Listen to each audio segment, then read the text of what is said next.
Etego digo tipi quia tu es Petros, et super anche Petras ma edificato ecclesias meam, et porta infernom prevalebunt adversos eam. Também te digo que tu és Pedro, e sobre esta pedra edificarei a minha igreja, e as portas do inferno não prevalecerão contra ela. Pedro é a rocha sobre a qual a igreja é construída. Os católicos romanos usam esta passagem para afirmar a sua base quanto à crença na supremacia de Pedro.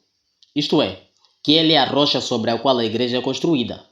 Por isso existe a famosa frase: ubi Petros, ibi Ecclesias. Onde está Pedro, ali está a igreja. Mas Paulo disse que a igreja é construída em Cristo, não em Pedro. 1 Coríntios capítulo 3, versículo 11.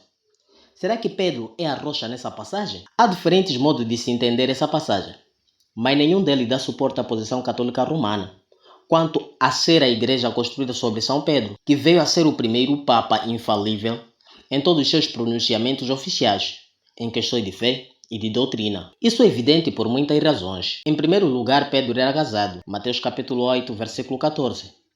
E os papas não se casam. Se o primeiro Papa pode ser casado, questiona-se então o pronunciamento posterior proibindo o casamento de todos os sacerdotes, inclusive do Papa. Em segundo lugar, Pedro não era infalível em suas visões quanto à vida cristã. Até mesmo Paulo teve de adverti-lo quanto à sua hipocrisia, porque ele não procedia corretamente segundo a verdade do Evangelho. Gálatas capítulo 2, versículo 14. Em terceiro lugar, a Bíblia claramente afirma que Cristo é o fundamento da igreja cristã, insistindo que ninguém pode lançar outro fundamento além daquele que foi posto, o qual é Jesus Cristo. 1 Coríntios capítulo 3, versículo 11. Em quarto lugar, a respeito do único sentido em que Pedro desempenhou um papel de fundamento da igreja. Isto ele compartilhou com todos os demais apóstolos, que também tiveram esse papel. Pedro não foi o único. Nesse sentido, Paulo declarou que a igreja é edificada sobre os fundamentos dos apóstolos e profetas, sendo ele mesmo Jesus Cristo a pedra angular. Efésios capítulo 2, versículo 20. De fato, a igreja primitiva perseverou com firmeza na doutrina dos apóstolos, não na de Pedro apenas, ou somente. Atos capítulo 2, versículo 42. Até mesmo as chaves do reino dos céus que foram dadas a Pedro em Mateus capítulo 16, versículo 19, foram dadas também a todos os demais apóstolos ou discípulos. Em Mateus capítulo 18, versículo 1 em diante até o verso 18. Em quinto lugar, não há indicação alguma de que Pedro tenha sido chefe da igreja primitiva. Quando o primeiro concílio reuniu-se em Jerusalém, Pedro apenas teve a função de introduzir o assunto. Em Atos capítulo 15, versículo 6 a 11. Tiago parece ter tido uma posição mais importante, assumindo a reunião, dando seu parecer e fazendo o pronunciamento final. Atos capítulo 15, versículo 13 a 21. Em nenhum evento Pedro é referido como sendo coluna da igreja.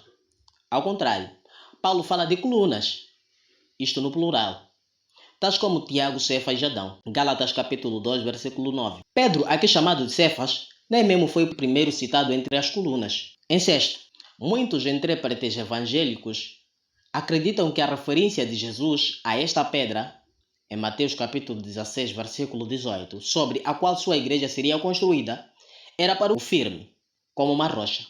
Testemunho de Pedro de que Jesus era o Cristo, o Filho de Deus vivo. Mateus capítulo 16, 16. Mas, mesmo que essa pedra refira-se a Pedro, Petros, pedra, o que é certamente uma possível interpretação, ela seria apenas uma pedra no fundamento apostólico da igreja. Mateus capítulo 16, versículo 18. Não é a rocha, nem ainda ele seria a única pedra apostólica. Até mesmo o próprio Pedro admitiu que Cristo é a principal pedra angular. 1 Pedro capítulo 2, versículo 7. E Paulo observa que os outros apóstolos são todos parte desse fundamento. Efésios capítulo 2, versículo 20. E por que Jesus diz que as portas do inferno não prevalecerão contra ela? Pedro morreu, os apóstolos morreram, bispos caíram, erraram, alguns foram corruptos, instituições ruíram, impérios cristãos desapareceram. Mas Jesus diz que as portas do inferno ou Hades não prevalecerão contra ela. Os portões das cidades fortificadas eram duplamente defendidos com uma torre, e a posse da torre era para ter o comando da cidade. O primeiro esforço dos poderes das trevas para destruir a igreja foi na Judeia, conforme descrito em Atos 8, capítulo 4. O segundo foram as violentas perseguições à Roma pagã, conforme referido no Apocalipse 12, versículo 4. A terceira luta foi para destruir a igreja pelo arianismo no leste, seguida pelo flagelo maomedano, que removeu o castiçal do seu lugar, Apocalipse 2, versículo 5.